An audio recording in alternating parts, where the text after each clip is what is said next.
Hello guys, അപ്പോൾ നമ്മൾ ഇന്ന് ഇത് എങ്ങോട്ടാണ് പോകുന്നതെന്ന് പറഞ്ഞാൽ മീൻമുട്ടി വാട്ടർഫാൾ കാണാനാണ് കേട്ടോ. അത് ഞങ്ങളുടെ വീട്ടിൻ്റെ അടുത്തുള്ള വാട്ടർഫാൾ തന്നെ. തൊളക്കുഴി ആ ഒരു സൈഡായിട്ട് വരും. അടിപൊളി സ്ഥലമാണ് കേട്ടോ. ഭയങ്കര എക്സ്പെക്റ്റേഷനൊക്കെ കൊണ്ടാണ് പോയത്. പക്ഷേ ഇതായിരുന്നു അവിടുത്തെ അവസ്ഥ. ഒരു തുള്ളി വെള്ളമില്ലായിരുന്നു ഗൈസ്, ഫുൾ പാറകൾ മാത്രം. കണ്ട് നമ്മൾ തകർന്നു പോയി ഗൈസ്. ഈ ചൂട് ടൈമിലൊന്ന് കുളിക്കാന്നൊക്കെ പറഞ്ഞിട്ടായിരുന്നു ഞങ്ങൾ പോയത്. പക്ഷേ ഇത് ഞങ്ങൾ മഴ ടൈമിൽ പോയപ്പോൾ അവിടുത്തെ ഒരു വീഡിയോ എടുത്തതാണ് കേട്ടോ. ആ ടൈമിൽ എന്തുമാത്രം വെള്ളം ഉണ്ടായിരുന്നെന്നോ. ഇപ്പോൾ അവിടുത്തെ അവസ്ഥ ഇതാണ്, ഒരു തുള്ളി വെള്ളമില്ല ഗേൾസ്. ഇത്രയും ചൂടാണെന്ന് ഇപ്പോഴാണ് മനസ്സിലായത്. പിന്നെ നമ്മൾ പോയതിനും വേണ്ടി അവിടെ ചെന്ന് കുറച്ച് നേരം കറങ്ങി തിരിഞ്ഞൊക്കെ നടന്നപ്പോൾ ഈ ഒരു സംഭവം കണ്ടിട്ട് സൂക്ഷിച്ച് നോക്കി നമുക്ക് കൃഷ്ണനെ കാണാൻ പറ്റും.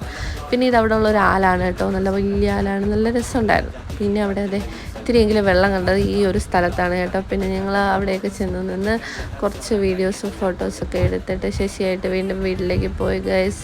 അപ്പോൾ ടാറ്റാ.